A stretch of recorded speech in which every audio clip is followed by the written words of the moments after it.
हमने क्या गलती की थी, ये सृष्टि रचना के द्वारा आपको बहुत बार बता रखी है।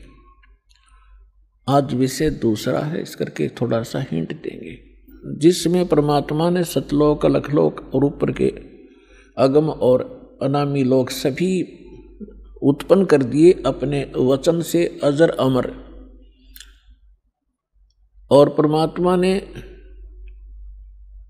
सबसे पहले 16 पुत्रों की उत्पत्ति की, उससे पहले 16 द्वीप उत्पन्न किए, उनमें सबको रहने को कहा। उनमें से एक पुत्र अचिंत था, उससे कहा कि आप सृष्टि रचना करो। शेष उसको अपनी सामर्थ्य का आभास कराना था कि तुम कितने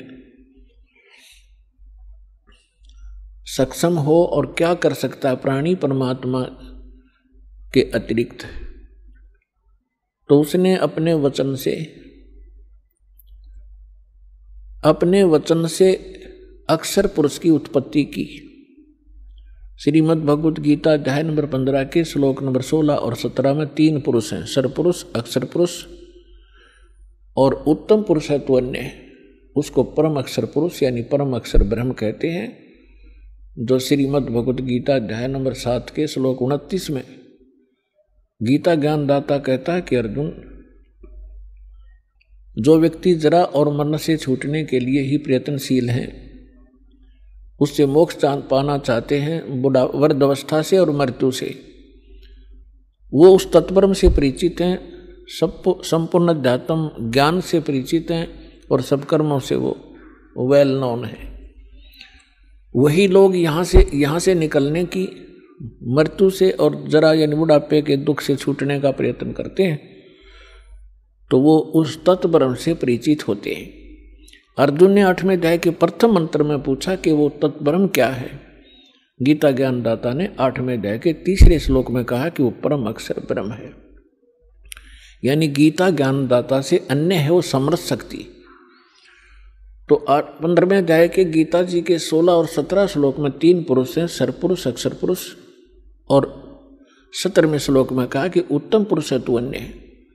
इन दोनों से, सरपुरुष और अक्षर पुरुष से वो श्रेष्ठ परमात्मा, उत्तम पुरुष, पुरुषोत्तम तो कोई और है, और वही तीनों लोकों में प्रवेश करके सबका धारण पोषण करता है। वो वास्तव में अविनाशी परमेश्वर है। तो अचिंत ने अक्षर पुरुष की उत्पत्ति की, और अक्षर पुरुष वहाँ एक सरोवर है, मान सरोवर, अमृत से भरा हुआ, उसमें जाके सो गया, गहरा चला गया। वहाँ श्वासों से जीवन नहीं है, काफी समय तक वो बाहर नहीं आया। आपको थोड़ी सी सृष्टि रचना का हिंट देकर आज का जो विषय है वो फिर चलेगा।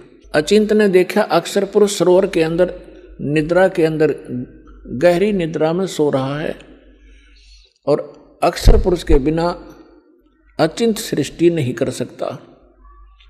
तब उसने अर्ज की कि अक्षर पुरुष निद्रा में है, प्रभु मैं कुछ नहीं कर पा रहा हूँ। तब परमात्मा ने कहा कि बेटा तुम कर भी नहीं सकते, ये तुम्हारे को थोड़ा सा एक झटका दिया है, कहीं तुम बीच में टांग अड़ा लेते। परमात्मा ने ये सिद्ध कर दिया कि समर्थ का काम समर्थ ही कर सकता है, और दूसरा कोशिश करेगा तो वो मार ही खाएगा। तब परमेश्वर ने उसी सरोवर से थोड़ा सा जल अपनी आचमन में लिया, अपनी शब्द से उसको अंडा बना दिया। अंडे में अपने वचन से, अपने ही अंदर से एक आत्मा उसमें प्रवेश कर दी। उस अंडे को बहुत बड़ा आकार का अंडा बना दिया, उसको उसमें छोड़ दिया। सरोवर में गड़गड़ गड़गड़ करता हुआ वो नीचे गया, तो उसकी गड़गड़ाहट सुनकर अक्षर पुरुष की निद्रा खुल गई। और किसी को कच्ची निद्रा से जगा दिया जाए तो उसमें थोड़ा सा क्रोध होता है। उसने क्रोधवश उसको देखा कि किसने मेरी निद्रा भंग कर दी, तो वो कोप उस अंडे पर टकराया, उससे अंडा फूट गया, उसमें से ये सरपुरुष निकला, सरपुरुष। अब इस अध्यात्म ज्ञान को सुनने के लिए यह सृष्टि रचना एक मास्टर की समझ लेना। और जब तक आप इस सृष्टि रचना से परिचित नहीं होगे तब तक आप अध्यात्म का कोई सिर पैर नहीं समझ सकते। प्रथम बार कोई सुनेगा उसको ऐसा लगेगा जैसे दंत कथा बनावटी कहानी है। अब वो अंडा फट जाने से उसमें से सरपुरुष निकला ज्योति निरंजन, जिसको काल भी कहा जाता है, जो 21 ब्रह्मांड का स्वामी है। तब परमेश्वर ने कहा कि तुम दोनों बाहर आओ। वो दोनों बाहर आ गए। उनसे कहा कि जाइए आप अचिंत के द्वीप में रहो। एक एक स्थान तीनों को दे दिया, अचिंत, सरपुरुष और अक्षर पुरुष। उसके पश्चात परमेश्वर ने स्वयं शेष रचनाएं की और हम सभी आत्माओं को अपने वचन से उत्पन्न कर दिया। असंख्य जितने भी यहाँ चींटी, मच्छर, मक्खी, सूक्ष्म जीव जो दिखते भी नहीं, दूरबीन से देखे जा सकते हैं, हाथी, देवता, ये सभी प्राणी परमात्मा ने अपनी वचन से उत्पन्न करके, ये सभी आत्माएं ऊपर रहा करती थी। हम सभी की वहाँ सृष्टि थी, परिवार था और बहुत सुंदर महल, बड़े बड़े बगीचे, प्रत्येक के महल के आसपास बहुत बहुत सुंदर आगे पार्क हैं, फल फ्रूट वहाँ पर लदपद रहते हैं, मेवा लदपद रहती है, सदाबहार वृक्ष हैं, सदाबहार बाग बगीचे हैं। तब परमात्मा ने हम सबको उत्पन्न किया, हम अलग अलग रहने लगे और हमारा वहाँ पर एक परिवार बन गया। जैसे आपका यहाँ परिवार बन गया, ऐसे वहाँ भी आपका ऐसे सुंदर परिवार था। प्यार से रहते थे, कोई तकलीफ नहीं, किसी वस्तु का अभाव नहीं, कोई काम नहीं। तो फिर कुछ समय के उपरांत काफी समय बीत गया था, तो इस ज्योति निरंजन सरपुरुष के मन में एक खुरापात उत्पन्न हुआ। इसने सोचा हम तीन तो एक स्थान पे एक ही प्लाट में रह रहे हैं, द्वीप में, और शेष मेरे भाई अब अलग अलग द्वीपों में रह रहे हैं, तो मैं अलग से द्वीप प्राप्त करूंगा।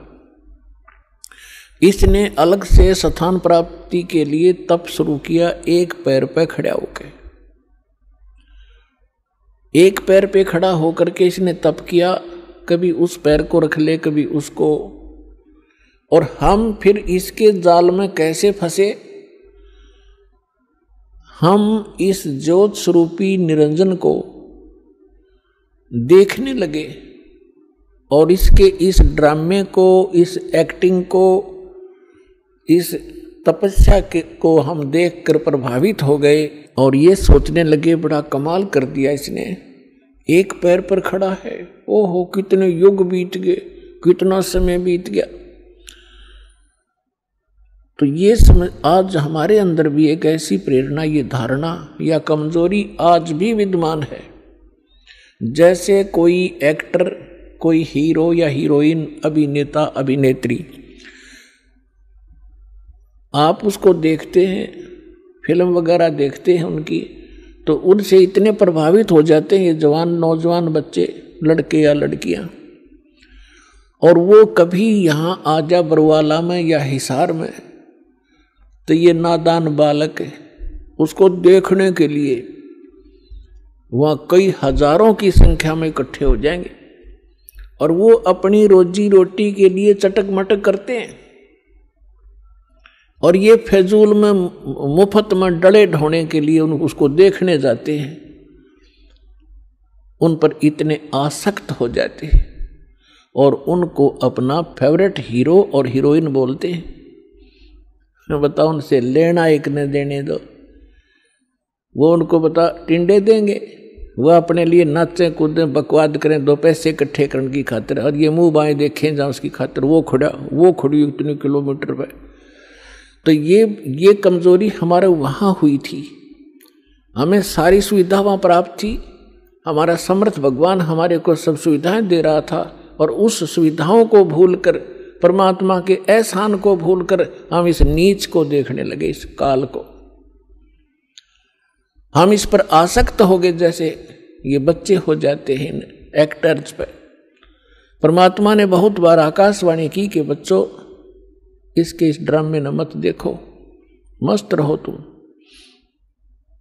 हम ऊपर से सावधान हो गए, जैसे हम बिल्कुल नहीं चाहते, पर अंदर कसक बहुत ज्यादा बन गई। वो तो अंतर्यामी है, हमारी सारी बात जानते थे कि अब ये गए काम तय।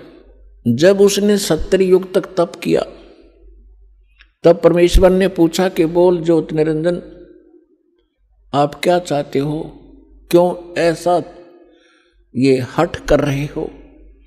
तब उसने कहा पिताजी मेरे लिए ये स्थान बहुत कम है, मुझे कोई अलग स्थान दे दो, मैं अपना अलग स्थान चाहता हूँ। परमात्मा ने कहा ठीक है भाई, तब से राजमदमानम और जन्म तीसरे शुक्र सवानम। तेरे इस तप के कारण मैंने तुझे 21 ब्रह्मांड का राज दे दिया। जैसे एक धनी पिता अपने पुत्र को उसके हिस्से के 21 प्लाट दे दे खाली।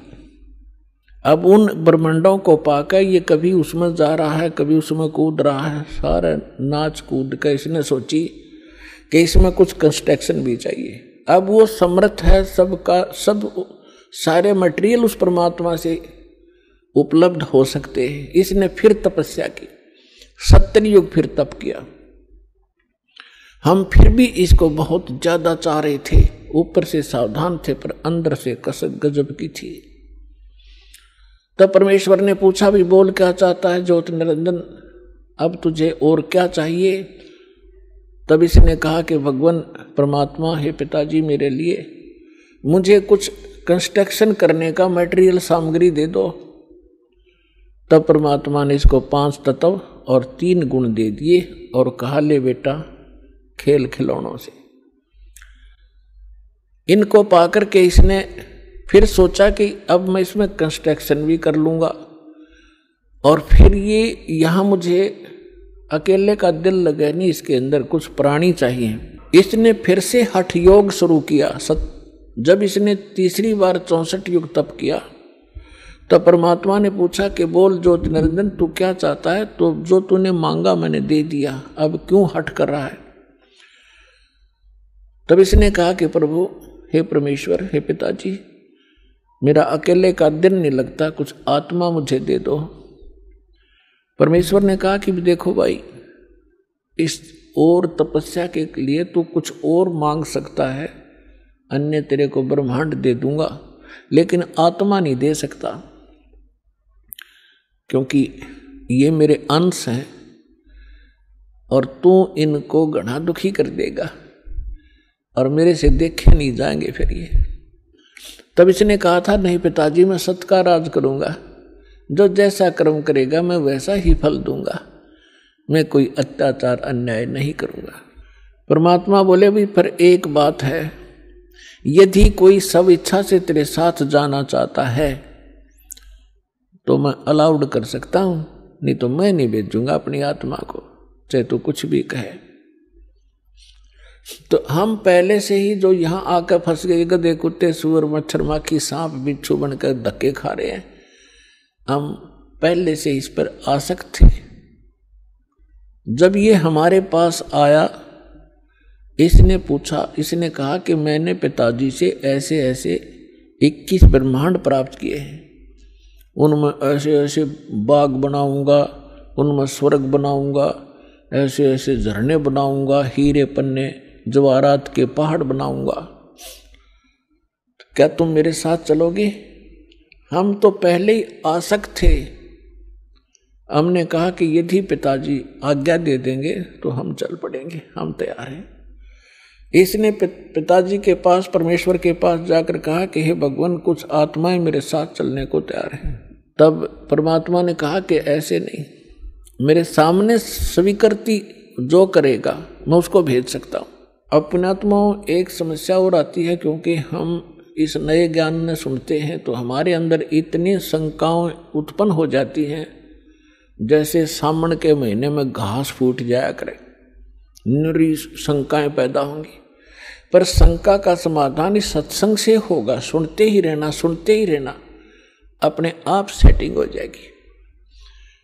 अब आपके मन में ये आवेगा कि परमात्मा तो जानते कि हमें कितना कष्ट होगा, तो हमें यहाँ नहीं भेजना था।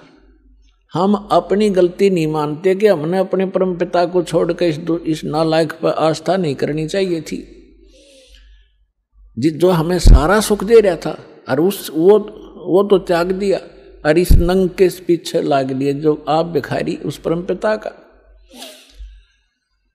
अपने आत्मा दूसरा ये एग्जाम्पल समझिए कि जैसे सेब विक्रेता होता है, उसको सेब कितनी प्रिय होती हैं, कितनी कॉस्टली होती हैं। 1, 2, 3, 4, 10 यदि सेब खराब हो जाती हैं, वो उन सेब को उन सेबों में नहीं रख सकता जो स्वस्थ है। वो भले ही उसको खूब कष्ट होता है, दुख होता है, उसको ये पता है कि देख मेरे को 100-200 रुपए की हानि होगी, वो फिर भी उन खराब सेबों को उठा के और कूड़े में फेंक देता, उसने सूअर खाया कर। भले उसकी आत्मा दुखती है कि मुझे कितनी हानि होगी, लेकिन रख नहीं सकता कि ये और भी डूब देंगी। तो हम खराब सेब हो गए थे और परमात्मा ने हमारे को वहां से फेंकना अनिवार्य समझा था। ये एक और एग्जाम्पल आपको बता जा रहा है। अब परमात्मा ने हमारे से आकर पूछा कि बोलो भाई कौन जाना चाहता है इसके साथ। तो हम अपने पिता के सामने बोल नहीं सके, शर्मिंदा हो गए, लज्जित हो गए, नीची गर्दन कर ली, क्योंकि वो पहले ही कहा करते थे कि इस पर आसक्त ना होना। तब परमेश्वर ने कहा, वो सन्नाटा छा गया, साइलेंट हो गया, सब कुछ शांत हो गए। तब परमेश्वर ने कहा कि क्यों भाई ज्योति निरंजन, ये तो कोई नहीं बोल रहा, तू कह रहा था मेरे साथ जाना चाहते हैं। उसी समय एक आत्मा खड़ा हुआ और उसने खड़ा होकर के कहा कि पिताजी मैं इसके साथ जाना चाहता हूं। अब बाकी हमने सोचा कि यो एकला एक वहां सारी लूट लेगा और हम रह गए पाछे, तो हम भी फिर खड़े हो गए, दोनों हाथ ऊपर ने कर लिए। सारे के सारे जितने असंख्यों अनगिन जीव यहां आ फंसे।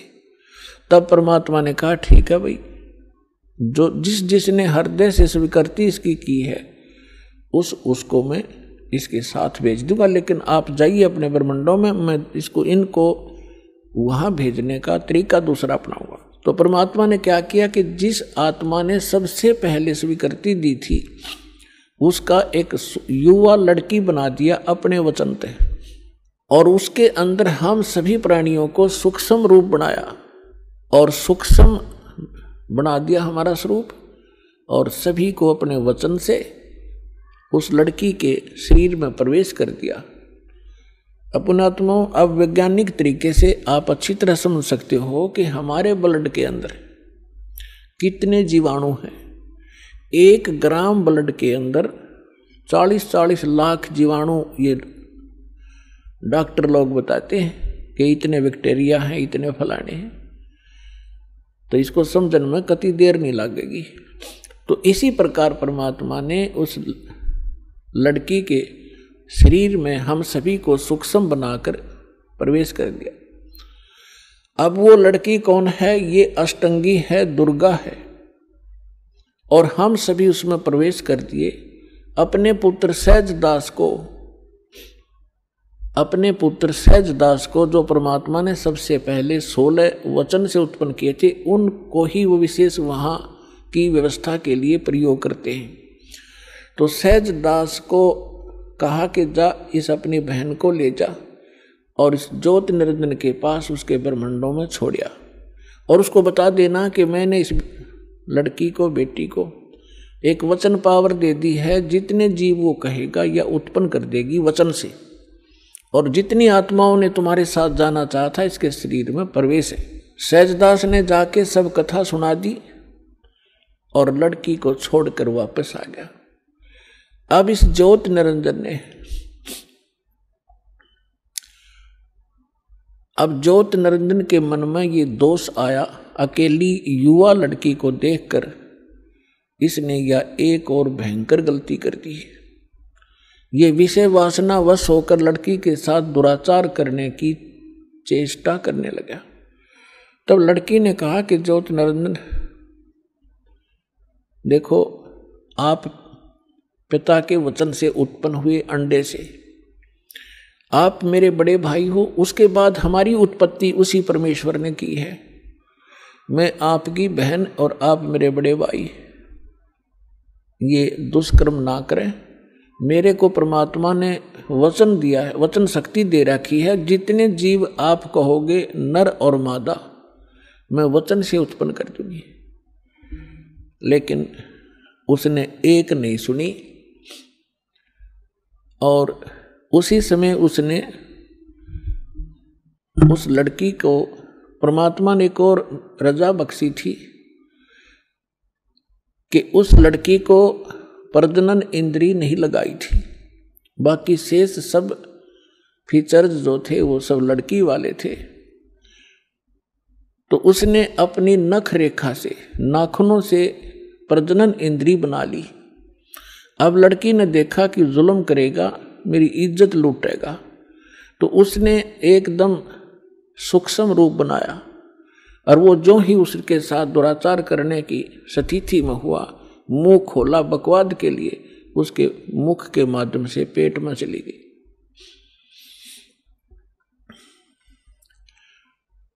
और वहां जाकर के उसने पुकार किया कि हे पिताजी मेरी रक्षा करो, मेरे साथ इसने ऐसा दुर्व्यवहार किया। परमात्मा को पता था कि तुमने यही टिंडे देगा यूं, उनको पहले ही मालूम था। हो गया शुरू ड्रामा इसका। तब अपने पुत्र जोगजीत का रूप बना के, जो प्रथम 16 उत्पन्न हुए थे, उन्हीं के रूप में परमात्मा यहाँ आते हैं और उसके लोक में भी जोगजीत रूप बनाकर गए थे। और वहां प्रकट होकर के कहा कि ज्योति निरंजन सुन दे अब वचन परमात्मा का, तूने एक महान दोष कर दिया इस सच्चे लोक में, और ऐसे सच्चे लोक में ऐसे जुल्म करने वाले को ये दंड लगता है, ये दोष लगता है, अपराध लगता है, उसको एक रोग लगता है। आज से तेरा नाम काल होगा। लड़की को तूने बदतमीजी से दुखी किया और तेरे पेट में ये चलेगी, तूने इसको निगल लिया और 1 लाख मानव शरीरधारी प्राणी तू डेली खाया करेगा और 1.25 लाख उत्पन्न किया करेगा। उसके पेट को चाक किया परमात्मा ने अपने नाखून से, लड़की को बाहर निकाल दिया और कहा कि आज से तुम यहां नहीं रहोगे, इन 21 ब्रह्मांड को लेकर तुम दोनों यहां से चले जाओ मेरी आंखों के सामने से। अब ज्योति निरंजन ने बहुत फिर बाद में अपनी गलती का आभास भी हुआ और कहा भाई मुझे माफ कर दे, पिता से मुझे क्षमा करवा दे। वो अपना भाई समझ रहे थे, जोगजीत समझ रहे थे वो स्वयं परमात्मा। तब परमेश्वर ने कहा कि बस और फालतू बात मत करे और यहां से अति शीघ्र निकल जा। इतना ही कहा था, उसके 21 ब्रह्मांड विमान की तरह खिसक चले पड़े बहुत ही गति से, और सतलोक से 16 शंख कोश की दूरी पर आकर परमात्मा के विधान अनुसार ये यहां चक्कर लगाने लगे। 16 शंख कोश की दूरी पर सतलोक से ये हम यहां बैठे हैं। नील पद्म शंख, जैसे हम गिनते हैं ना 1000, 10,000, लाख, करोड़, 10 करोड़, अरब, 10 अरब, खरब, 10 खरब नील, 10 नील पद्म, 10 पद्म, फिर शंख। तो ऐसे 16 शंख कोश, एक कोश के अंदर लगभग 1.5 मील होता है और 1 मील में लगभग 1.5 किलोमीटर होता है, यानी लगभग 3-3.25 किलोमीटर एक कोश में होते हैं। तो 48 संख्य किलोमीटर की दूरी पर हम सतलोक से यहां आ गए, ये काल और ये दुर्गा। अब यहां करके इसने सोचा, इसने फिर वह बकवाद शुरू करी। लड़की ने फिर कहा कि ज्योत निरंजन देख, जुल्म ना करे, पहले तो मैं तेरी बहन, तू मेरा बड़ा भाई, फिर मैं तेरे पेट से बाहर आई तेरी बेटी होगी, और ये दोनों नाते पवित्र होते हैं, तो जुल्म ना करे। पर इसने एक नहीं सुनी और दुर्गा के साथ पति पत्नी व्यवहार किया और 3 पुत्र उत्पन्न किए। 3 पुत्र अष्टंगी जाए, ब्रह्मा विष्णु शिव नाम धराए। अपन आत्माओं यहाँ थोड़ा सा हिंट देंगे, क्योंकि आज का विषय एक बहुत ही अपने स्तर का होगा। क्योंकि एक तो ये सिद्ध करना अनिवार्य है कि हम जिसकी शरण ग्रहण किए हुए हैं वास्तव में यो परमात्मा है कि नहीं। तो ये परमात्मा अपने द्वारा रची हुई सृष्टि को स्वयं ही ठीक ठीक बताता है, और उस परमेश्वर ने अपनी रचना को, अपनी सृष्टि रचना को आप ही आके बताया है। आज तक ब्रह्मा विष्णु महेश की कोई उत्पत्ति करने वाला आदमी नहीं था। ऋषि वह ऋषि, चाहे कोई कितना विद्वान पाक रहा था। फिर क्या हुआ, अब थोड़ा सा ये मौखिक बता के फिर आपको शास्त्रों में दिखाऊंगा, तब आपका विश्वास दृढ़ होगा। तब ये तीनों पुत्र उत्पन्न हो गए। इसने क्या कर रखा है, ये देखिएगा, एक ब्रह्मांड है, ये एक ब्रह्मांड है। चित्र दिखाएंगे, इसका अंडे जैसी शेप है, एलिपिकल शेप है इसकी। ये देखिएगा, ये एक ब्रह्मांड का चित्र है। ये देखिए, ये एक ब्रह्मांड है इतना।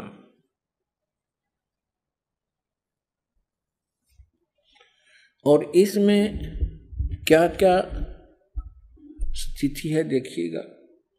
इसमें क्या है, नीचे के ये 7 लोक हैं, ये पाताल लोक है, और ये तलातल, महातल, वितल, अतल, सूतल, रसातल।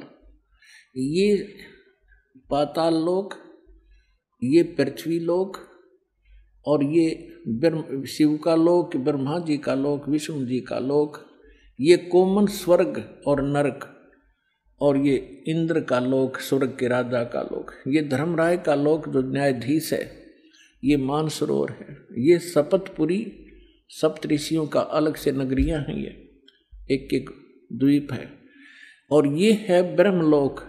ये सारा ब्रह्मलोक है, इस ब्रह्मांड के अंदर ही ये ब्रह्मलोक है। इस ब्रह्मलोक के अंदर इस काल ने एक और जाल फैला रखा है। एक ये तो महा इंद्र का द्वीप है, ये ब्रह्मलोक है जिसको महास्वर्ग कहते हैं। ये नकली सतलोक, नकली अलखलोक, नकली अगम और नकली अनामी लोक की रचना इस काल ने धोखा देने के लिए, जीवों को ये धोखा देने के लिए करवा रखी है। और ये दुर्गा का लोक है अलग से। ये समुद्र है शेष सारा, ये सब समुद्र है चारों तरफ, ये सारा समुद्र है। और यहाँ एक अलग से इसने गुप्त स्थान बना रखा काल ने, यहाँ कोई नहीं जा सकता इस काल की इच्छा बगैर। यहाँ इसने 3 स्थान बना रखे हैं, एक रजोगुण प्रधान क्षेत्र, एक रजोगुण प्रधान क्षेत्र, एक सतोगुण प्रधान क्षेत्र, एक ये तमोगुण प्रधान क्षेत्र।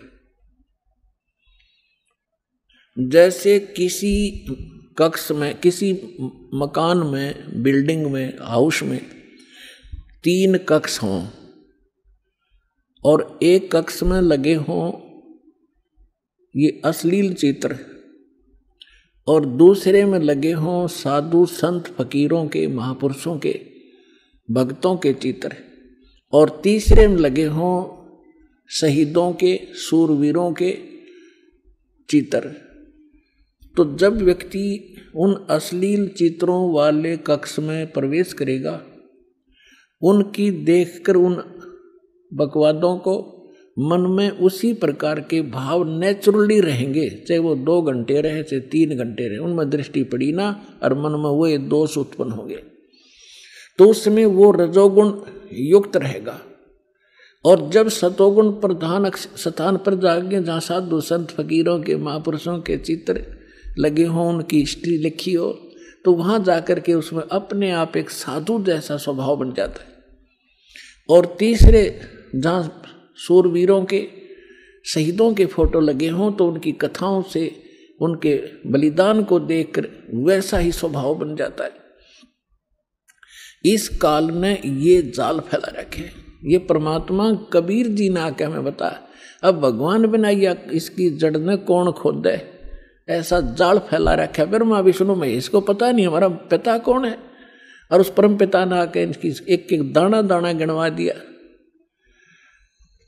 तो इसने क्या कर रखा है कि जैसे ही बाप ने देखा, ये देखिएगा इस स्थान पर ये 3 ऐसे लंबे चौड़े क्षेत्र हैं, ये वैसे दिखा रखे आपको। ये बहुत हजारों किलोमीटर, हजारों कोस का क्षेत्र है।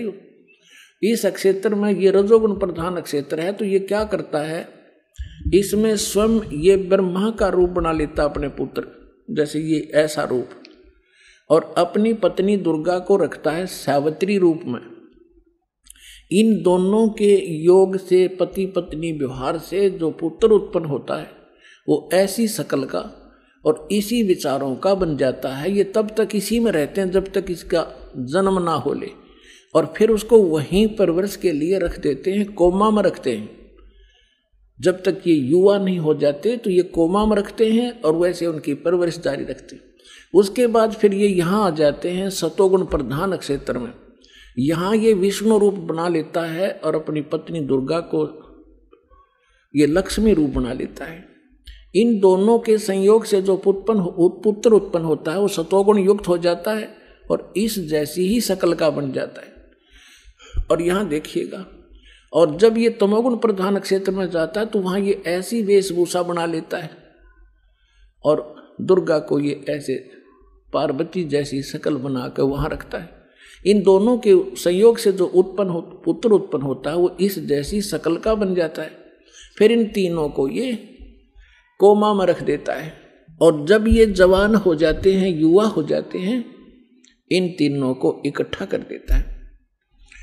अब इससे पहले हम आपको परमात्मा कबीर जी द्वारा अपनी ये सारी हमारी सृष्टि रचना सुना रखी है, और ब्रह्मा विष्णु महेश के कौन माता पिता हैं वो थोड़ा सा हिंट दूंगा।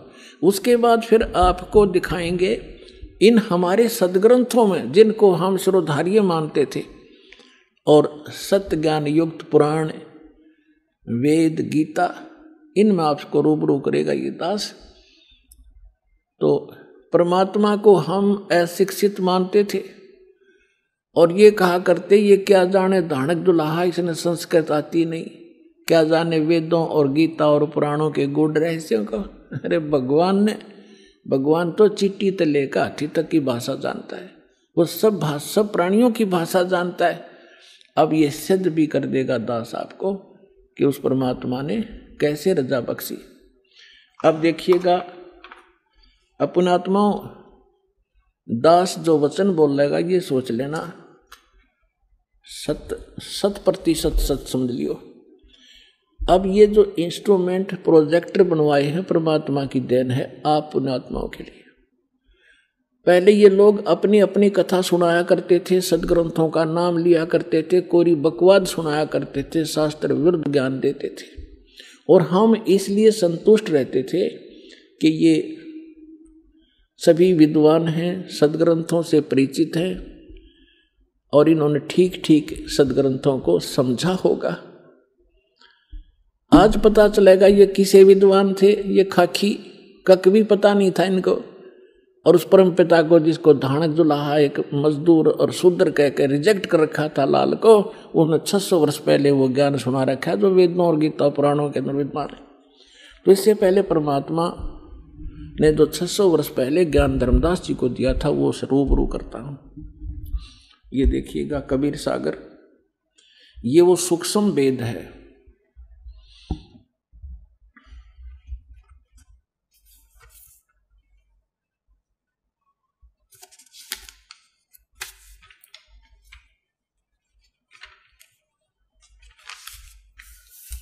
ये देखिएगा यहां पर, ये यहां से छपा है।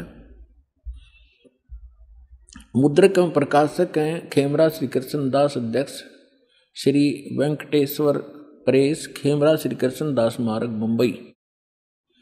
ये यहां से, और यहां देखिएगा ये प्रथम खंड कबीरपंथी भारत पथिक स्वामी युगलानंद बिहारी द्वारा प्रस्कृत, मुद्रक एवं प्रकाशक वही खेमरा श्री कृष्ण दास, ये सारे वही। अब हम आपको, ये है ज्ञान बोध और बोध सागर, कबीर सागर का एक अध्याय है बोध सागर, और उसमें ये ज्ञान सागर एक बोध सागर खंड है, ज्ञान बोध एक इसमें चैप्टर है, और ये 21 पृष्ठ पर आपको सुनाएंगे।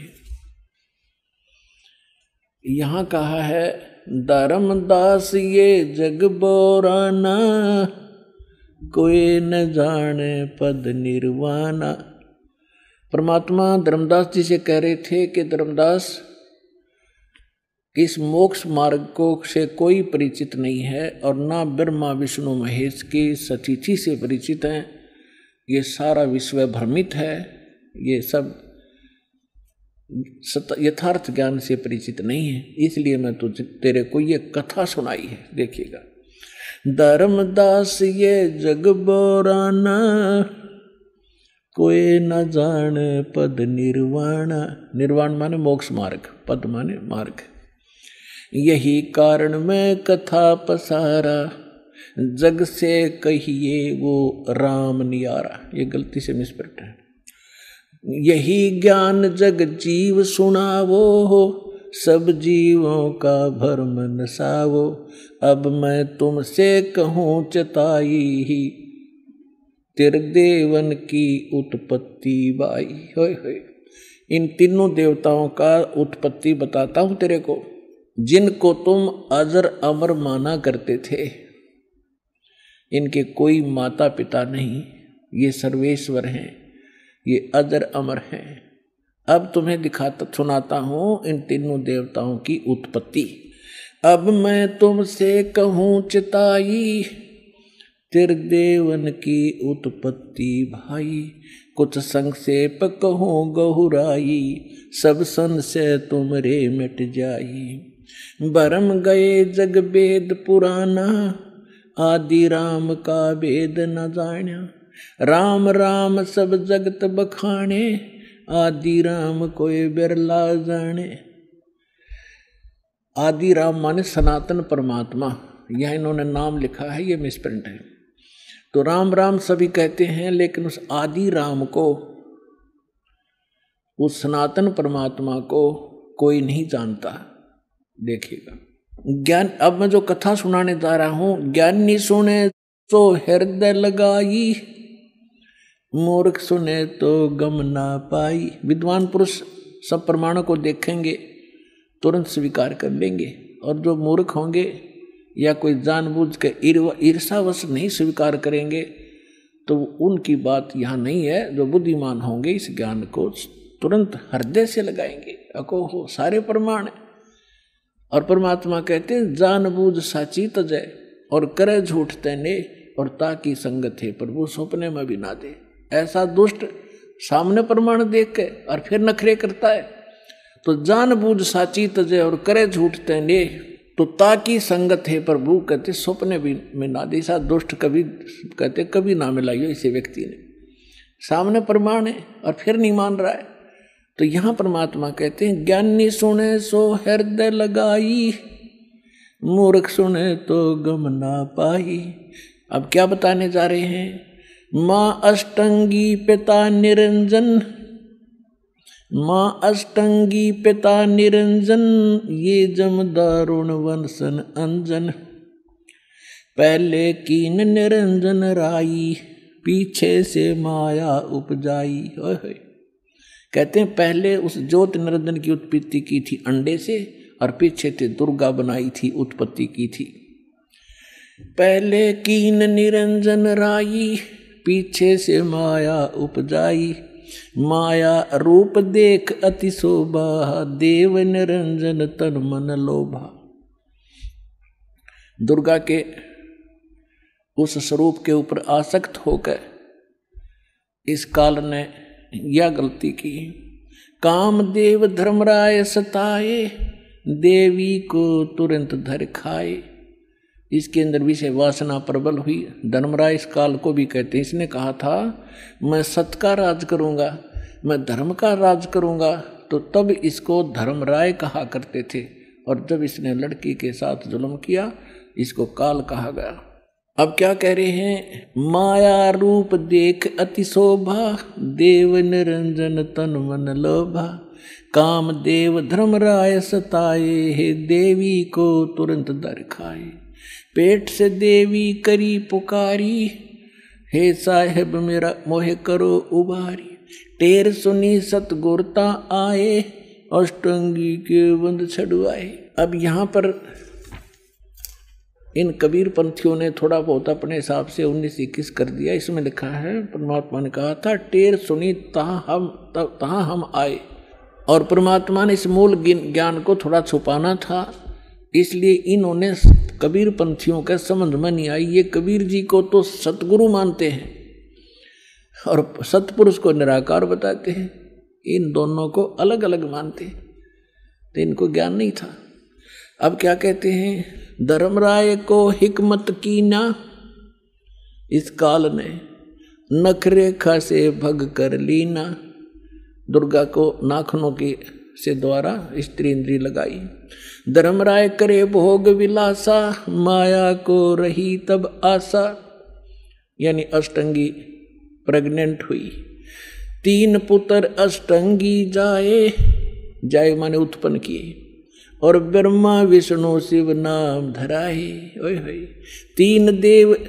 3 पुत्र अष्टंगी जाए, ब्रह्मा विष्णु शिव नाम धराए।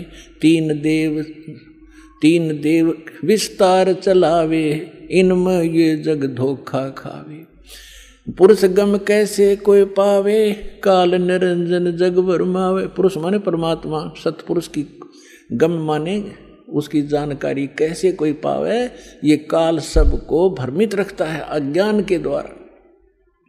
पुरुष गम कैसे कोई पावे, काल निरंजन जग भरमावे।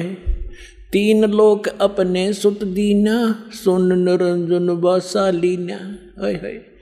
3 लोक अपने पुत्रों को देके सुन में ये स्वयं वास करता है। अलख निरंजन सुन ठिकाना, ब्रह्मा विष्णु शिव भेद न जाना। 3 देव सो उसको धावे, निरंजन का वे पार न पावे। अलख निरंजन बड़ा बटपारा, 3 लोक जीव करे आहारा। ब्रह्मा विष्णु शिव नहीं बचाए, सकल खाए पुन दूर उड़ाए। 3 के सुत हैं तीनों देवा, अंदर जीव करते हैं सेवा। ओए होए अपनात्माओं, परमात्मा कहते हैं ये तत्व ज्ञानहीन अंधे प्राणी इस काल के पुत्रों ब्रह्मा विष्णु में इसकी पूजा करते हैं। 3 के सुत हैं ये तीनों देवा, ये अंदर जीव करते हैं सेवा। इस काल के पुत्रों को अजरो अमर जान के इन्हीं पर आश्रित रहे। और परमात्मा कहा करते 3 देव की जो करते भक्ति, उनकी कदे ना होवे मुक्ति। तो उस समय इतना विरोध हुआ था भगवान का, परमात्मा के साथ जो सितम ढाए थे इन दुष्टों ने। आज कलेजा मोह को आजाद, वो कथा कभी कभी सुनाएंगे आपको रह कर। पहले दास चाहता है कि आपको ज्ञान से परिपूर्ण करें, फिर उसके बाद आप सारी बातों को जो भी दास मुख से बोलेगा सारी सच्ची मानोगे और वो सत्य ही होंगी। 3 के सुत हैं तीनों देवा, ये अंदर जीव करते हैं सेवा। सेवा माने पूजा। इनके 3 यानी उन दोनों के, काल और दुर्गा के पुत्र हैं ये तीनों देव, और ये तत्व ज्ञानहीन प्राणी इनकी पूजा करते हैं। अकाल पुरुष का हो नहीं चीन्या, काल पाए सभी गए लीन्या।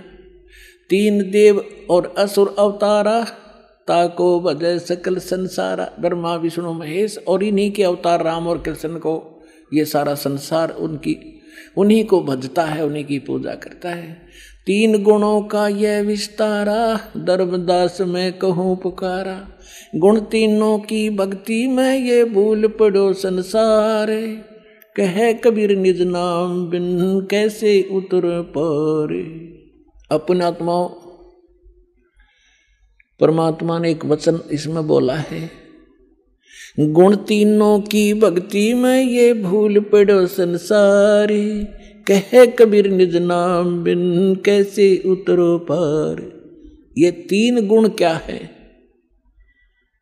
ये 3 गुण कौन है? रजगुण ब्रह्मा, सतगुण विष्णु, तमगुण शिव जी। और इसको परमात्मा को, कबीर साहब को अशिक्षित कहा करते, शूद्र कहा करते। ये धानक, ये जुलाहा क्या जाने सदग्रंथों के गूढ़ रहस्यों को।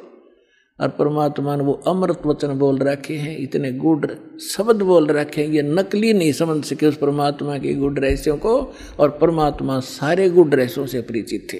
ये देखिएगा मार्कंडेय पुराण, ये देखिएगा मार्कंडेय पुराण। इन्हीं और गीता प्रेस गोरखपुर तो ऐसा है, समझ लो, जो ऑथेंटिक रिकॉर्ड हिंदू धर्म के लिए। ये मार्कंडेय पुराण सचित्र मोटा टाइप, केवल हिंदी, गीता प्रेस गोरखपुर से प्रकाशित है। इसके 123 पृष्ठ पर ले चलते हैं आपको। 122 तो यहाँ पर है संक्षिप्त मार्कंडेय पुराण। यहाँ से शुरू होता है। मार्कंडेय जी कह रहे हैं, मार्कंडेय जी बोले, मुने, हम यहाँ जाते हैं इसके कति सामने। रजोगुण प्रधान, रजोगुण प्रधान ब्रह्मा और तमोगुण प्रधान रुद्र और सत्व प्रधान विश्वपालक विष्णु हैं। यही 3 देवता हैं और यही 3 गुण हैं। और थोड़ा सा पक्का कर दूं, ये देखिएगा, ये है श्रीमद् देवी भागवत हिंदी टीका सहित भाग 1। ये कहाँ से? इसमें संस्कृत भी साथ है। और ये सबसे बड़ा काम इसमें ये है, संस्कृत भी साथ है, हिंदी अनुवाद भी है। अथ श्री देवी भागवतम सभाष्टिकम समातम, खेमरा श्री कृष्णदास प्रकाशन, मुंबई। ये इसका 3रा स्कंद है। ये है अथ श्री मद देवी भागवते भाषा टीका युक्ते 3 स्कंध है, प्रारंभते। 3रा स्कंद शुरू होता है। ये 11 पृष्ठ है और ये 5वां अध्याय है। इसका 8वां श्लोक है। भगवान शंकर अपनी माता दुर्गा से कह रहे, हे माता, यदि हमारे ऊपर सदा आप दया युक्त हो तो हमको, यानी मुझे तमोगुण किस प्रकार प्रदान किया है, और ब्रह्मा रजोगुण और हरि सतोगुण युक्त किए हैं। हमें क्यों युक्त किए हैं? अब यहाँ संस्कृत भी देखेंगे। यदि दया धर्मना, ये 7वां समाप्त हुआ, 8वां प्रारंभ होता है। यदि दया धर्मना न सदा अंबिके कथम अहम विहित च। मैं क्यों बना दिया तमोगुण, मुझे तमोगुण क्यों बना दिया? और कमल से उत्पन्न होने वाले ब्रह्मा को रजोगुण संभव क्यों उत्पन्न कर दिया? और सुवित क्यों किमु सतोगुणो हरि, और विष्णु जी को आपने सतोगुण क्यों बना दिया? इति सिद्धम रजगुण ब्रह्मा, सतगुण विष्णु, तमगुण शिव जी है। अभी तो आपको परमेश्वर कबीर साहब की वाणी से प्रमाणित किया, और फिर परमेश्वर ने अपने से परिचित कराया था आदरणीय गरीबदास साहब जी को। तो उस परमेश्वर की प्यारी आत्मा गरीबदास जी ने परमात्मा से प्राप्त ज्ञान को किस प्रकार सुनाया, देखिए क्या बताते हैं। ब्रह्मा विष्णु महेश्वर माया और धर्मराया कहिए, इन 5 मिल पर पंच बनाया, वाणी हमरी लहिए। अब गरीबदास जी कहते हैं कि ब्रह्मा विष्णु, जैसे गीता अध्याय नंबर 14 के और श्लोक नंबर 3 से लेकर 5 में स्पष्ट किया है। 5 में विशेषकर कहा है कि अर्जुन, इस माया से उत्पन्न तीनों गुण, दुर्गा से उत्पन्न रजगुण ब्रह्मा, सतगुण विष्णु, तमगुण शिव जी, ये जीव को यहाँ कर्मों के बंधन में बांधे रखते हैं। ये इनको फंसाने के मूल कारण हैं। ये देखिएगा, अब आपको श्रीमद् भगवत गीता से प्रमाणित करते हैं ब्रह्मा विष्णु महेश की उत्पत्ति। ये श्रीमद् भगवत गीता और गीता प्रेस गोरखपुर से प्रकाशित है। जयदयाल गोविंद का इसके अनुवादक हैं। ये अध्याय नंबर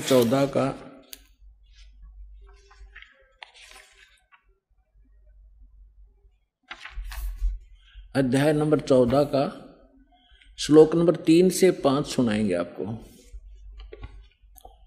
ये 3, इसमें क्या कहा है कि अर्जुन, मेरी ये महत ब्रह्म रूप मूल प्रकृति। अब आपको दास ने श्रीमद् देवी भागवत के 3 स्कंद में विष्णु जी कहते हैं अपनी माता दुर्गा को कि तुम शुद्ध स्वरूपा हो, ये सारा संसार तुमसे उद्भासित हो रहा है। मैं ब्रह्मा और शंकर आपकी कृपा से विद्यमान है। हमारा आविर्भाव माने जन्म और तिरोभाव माने मृत्यु होता है, और आप ही पूर्ण प्रकृति हैं। और इसमें रुद्र संहिता शिव पुराण के अंदर आपको दिखाया था कल कि इस सदाशिव काल रूपी ब्रह्म ने अपने ही विग्रह से वह सृष्टि वह निकाली, दुर्गा निकाली, और उसको प्रकृति भी कहते हैं। पहले उसको फिर ये दिखाते हैं आपको, देखिएगा। अब 14वें अध्याय के 3 श्लोक में ये क्या कहता है कि अर्जुन, ये काल बोल रहा है ब्रह्म, मेरी ये मूल प्रकृति सभी संपूर्ण भूतों यानी प्राणियों की योनि यानी गर्भाधान स्थान है, और मैं काल ब्रह्म उस योनि में गर्भ यानी चेतन समुदाय गर्भ को स्थापना करता हूँ, और तत्व माने उस के संयोग से सभी प्राणियों, भूतों माने प्राणियों की उत्पत्ति होती है। 4 में क्या कहा है, हे अर्जुन, ये नाना प्रकार की सब योनियों में जितने भी मूर्तियाँ यानी शरीरधारी प्राणी हैं उत्पन्न होते हैं। प्रकृति यानी दुर्गा तो उनकी गर्भ धारण करने वाली माता है, और मैं बीज स्थापन करने वाला पिता हूँ। आगे देखो 5वें में, हे अर्जुन, सतगुण रजगुण और तमगुण, सतगुण विष्णु, रजगुण ब्रह्मा, तमगुण शिव जी, ये प्रकृति से उत्पन्न, दुर्गा से उत्पन्न, और तीनों गुण रजगुण ब्रह्मा, सतगुण विष्णु, तमगुण शिव जी अविनाशी जीवात्मा को शरीर में फंसाए रखते हैं, बांधे रखते हैं कर्मा के अनुसार। अब इसने तो यो ठीकरा फोड़ दिया ब्रह्मा विष्णु महेश पर कि ये बांध रहे हैं। अब ये महापुरुष क्या कहते हैं, भगवान क्या कहते हैं परमात्मा से प्राप्त ज्ञान से। अब गरीबदास जी क्या कहते हैं, ब्रह्मा विष्णु महेश्वर माया और धर्मराया कहिए। क्या कह रहे हैं कि ब्रह्मा विष्णु अकेले दोषी नहीं हैं, ये धर्मराय माने काल और या दुर्गा, ये इन पांचों ने मिलकर तुम्हें फंसा रखा है। अकेले इसने ब्रह्मा विष्णु महेश दोषी बना दिए। अब क्या बताते हैं, ब्रह्मा विष्णु महेश्वर माया और धर्मराया कहिए, इन पांचों मिल पर पंच बनाया वाणी हमरी लहिए। हम जो कह रहे हैं इसको घनी गौर से सुनना और इस पर बहुत गौर करना। इन पांचों ने मिलकर ये परपंच बना रखा है, आपको यहाँ फंसा रखा है।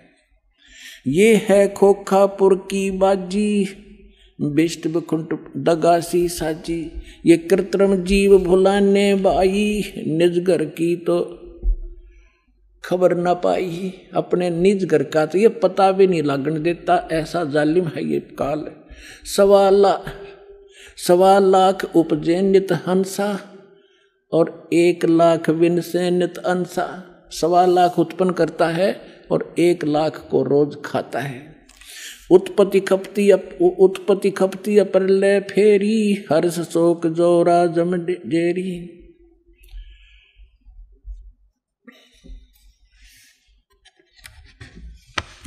अब क्या बताते हैं परमात्मा, माया आदि निरंजन भाई, अपने जाए आप पे खाई।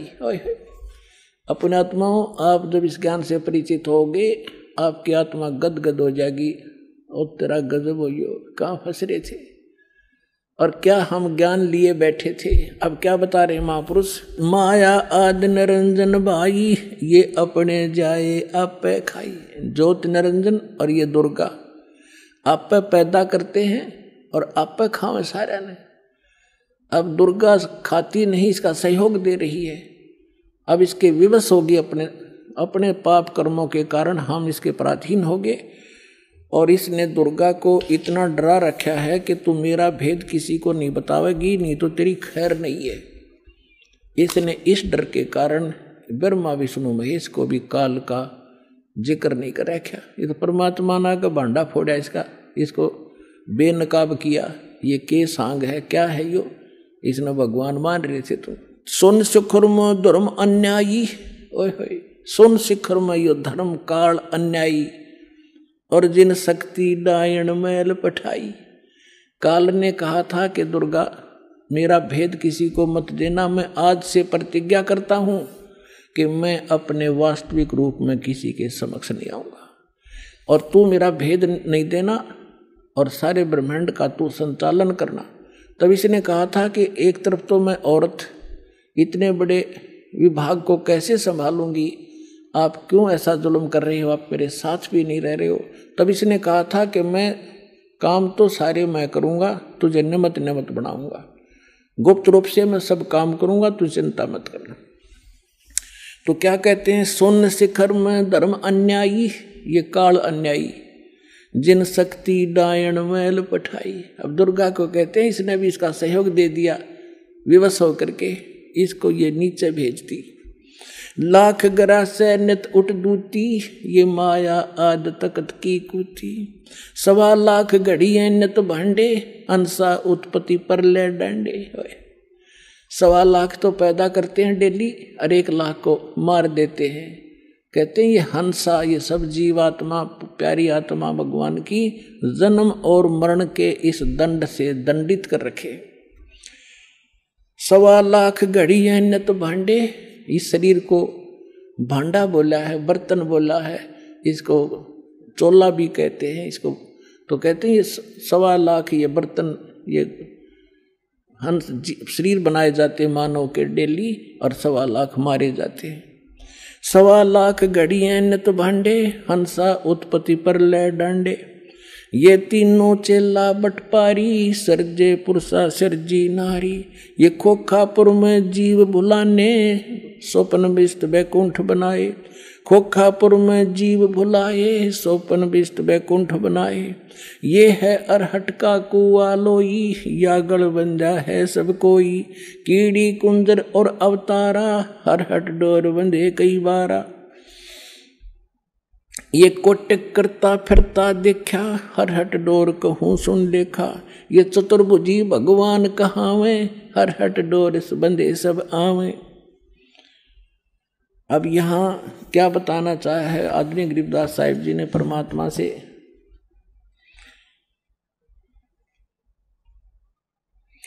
ब्रह्मा विष्णु महेश्वर माया और धर्मराया कहिए।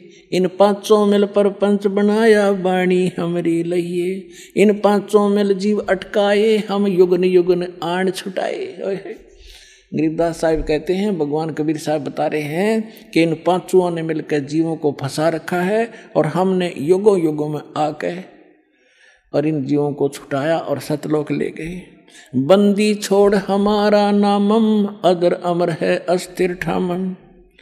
पीर पैगंबर कुतुब ओलिया, सुर नर मुनि जन ज्ञानी। ओए होए, पीर पैगंबर कुतुब ओलिया, सुर नर मुनि जन ज्ञानी।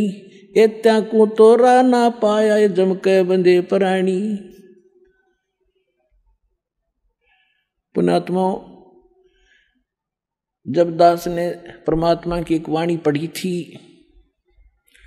के सुर नर मुनि जन 33 करोड़ी, ये बंदे सभी काल की डोरी। तो दास को भी विश्वास नहीं हुआ था कि ये इतने देवता ब्रह्मा विष्णु महेश ऋषि मुनि, क्या इनको भी रास्ता नहीं मिला? क्या कह रहे हैं गरीबदास जी? पीर पैगंबर और कुतुब ओलिया और सुरनर मुनिजन ज्ञानी, ये विद्वान पुरुष महर्षि, इनको वो मार्ग नहीं मिला। ये काल का बंधे प्राणी, ये काल के ही जाल में रहे। अमर करूं सतलोक पठाऊं, ताते बंदी छोड़ कहाऊं। अब कबीर साहब कहते थे मैं अमर करूं और तुम्हें यहां से काल के जाल से छुटवाऊं, इसलिए मैं बंदी छोड़ कहलाता हूं, यानी काल के बंधन से छुटवाने वाला। अपने आत्माओं, ये इतना बड़ा चैप्टर है। जैसे अभी गरीबदास साहिब ने कहा था कि सुन शिखर में धर्म अन्यायी, जिन शक्ति डायन मैल पठाई। अब देखिएगा ये लघु चित्र, ये एक ब्रह्मांड का चित्र है जहां ये काल रहता है। ये देखिएगा, ये सारे एक ब्रह्मांड के अंदर ये व्यवस्था है आपको बताई। नीचे के ये 7, ये पाताल रसातल सुतल तल तलातल मातल, और ये पृथ्वी लोक, ब्रह्मा का लोक, विष्णु जी का लोक, शिव का लोक, विष्णु जी का लोक, और ये कॉमन स्वर्ग है। स्वर्ग और नरक इकट्ठा ही है। और ये इंद्र का लोक, ये धर्मराज का लोक, ये है, इसको महास्वर्ग कहते हैं।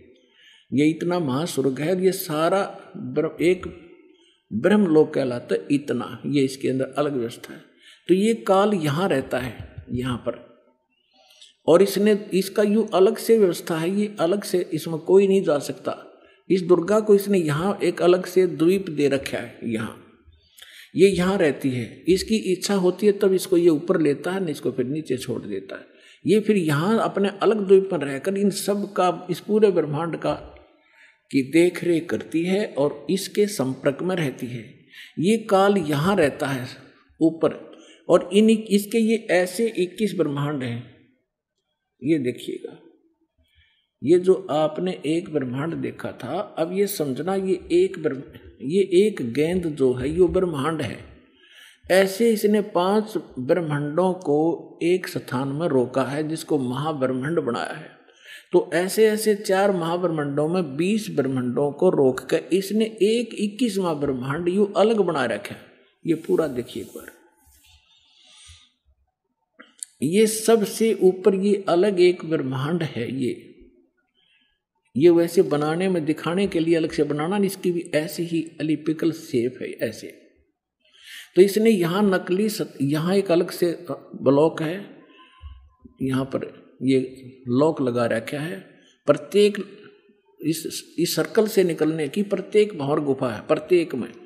इस एक ब्रह्मांड से निकलने की भी भंवर गुफा है, इस फिर महाब्रह्मांड से निकलने की भी भंवर गुफा है, और इस सारे से निकल कर इसमें प्रवेश करने की प्रत्येक में भंवर गुफा है। जब हम सतलोक में जाएंगे और 7 संग ब्रह्मांड अक्षर पुरुष के पार करेंगे, वहाँ भी लास्ट में एक भंवर गुफा आएगी। इस काल ने उसकी तकरीबन नकल कर रखी। तो ये यहाँ बैठा है शिखर शून्य में सबसे ऊपर। तो यहाँ इसने नकली अलग सतलोक, नकली अलग लोक, अगम और नामी लोक नकली बना रखे हैं जीव को भ्रमित करने के लिए। और यहाँ एक अच्छी आत्माओं में से 12 आत्माएं ऐसा सेफ रखता है, उनको कलयुग में भेजता है दूत बनाकर इस नकली ज्ञान को फैलाने के लिए। जैसे दास ने आज के सत्संग में सुनाया था सुबह कि जो पुण्यात्माएं भक्ति करके मर्यादा में रहकर चली जाएंगी वो तो गई सतलोक में, जो रह जाएंगी फिर काल अपना दुरुपयोग करेगा उन अच्छी आत्माओं के। पुण्य तो वो इस समय के होंगे, अच्छी भक्ति से युक्त चारित्र तो वो अब होंगे, और फिर सारी उम्र असंख्य जन्मों तक वो अपने कर्म फोड़ेंगे, उस पुण्य को ही खत्म करेंगे। तो ये 12 अचिंत भक्तों को ये वहाँ रखता है। अब कलयुग जब आया, इसने ये 12 दूत भेज दिए और उन्हीं को फिर से आगे भेजता रहता है। इनकी इतनी कमाई है, जैसे आप देख रहे हो यो जय धन धन सतगुरु सच्चा सौदा सिरसा वाला, आज एक चीफ मिनिस्टर से भी ज़्यादा सुविधाएं प्राप्त हैं जिसको। और इसने कख का पता नहीं, कोई भक्ति नहीं, ये पूर्व जन्म का बहुत संस्कारी प्राणी था और इसने इस काल ने भेज दिया ने।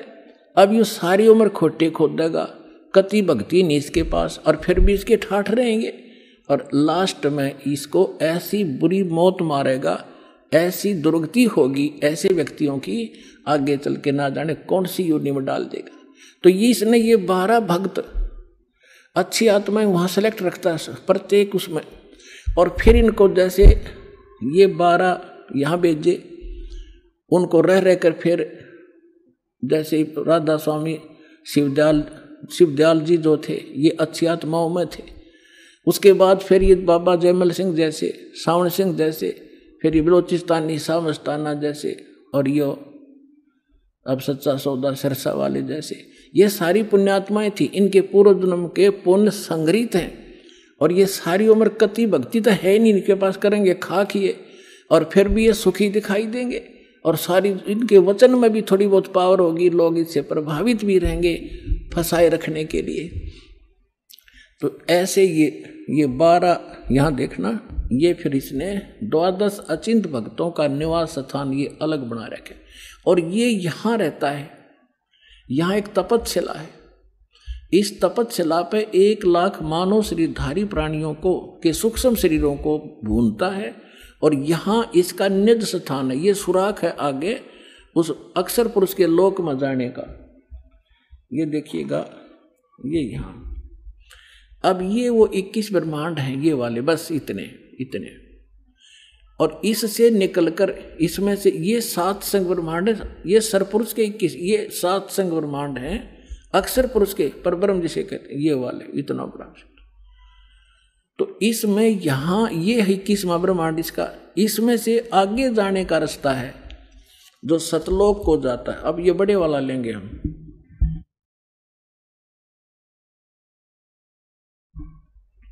अब ये 21वां ब्रह्मांड है, ये देख पूरे ब्रह्मांड देखो 21। तो अब ये यहाँ बैठा है, इस यहाँ एक रास्ता है, ये 11वां द्वार है, ये 11वां द्वार, और इस 11वें द्वार को इसने स्वयं रोक रखा। यहाँ बैठा है ये, कोई भी प्राणी यहाँ से नहीं जा सकता, यहाँ से वही जा सकता है जिसको कबीर परमेश्वर लेकर जाएंगे। और परमात्मा के वहाँ जाते ही काल का उस द्वार को स्वयं रोके बैठा है।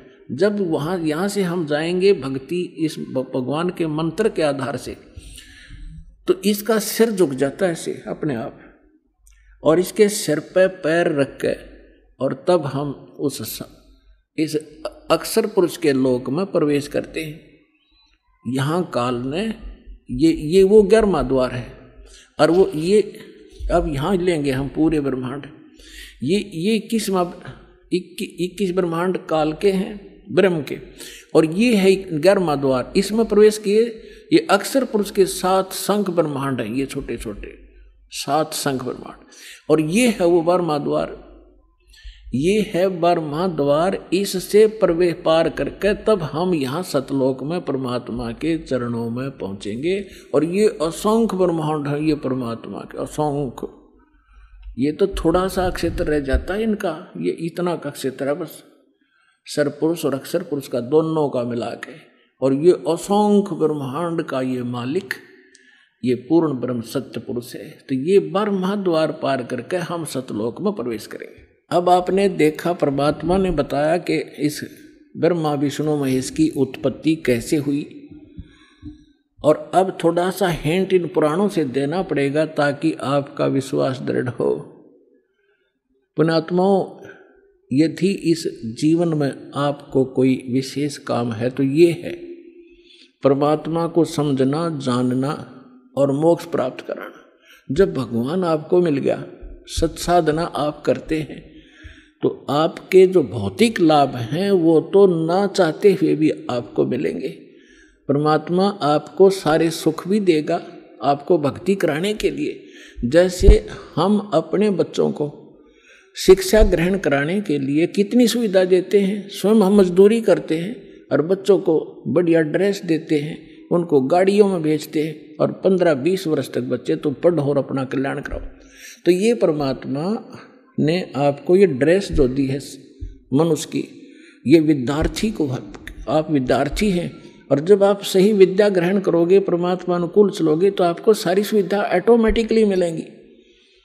आपके घर में सुख, आपके शरीर में सुख, आपके सब संकटों का निवारण करेगा भगवान, तभी आप भक्ति कर सकोगे।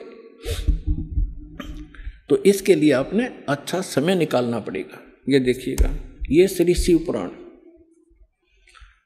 सचित्र मोटा टाइप, केवल हिंदी, गीता प्रेस गोरखपुर से प्रकाशित है। इसके कौन है संपादक? हनुमान प्रसाद पोदार।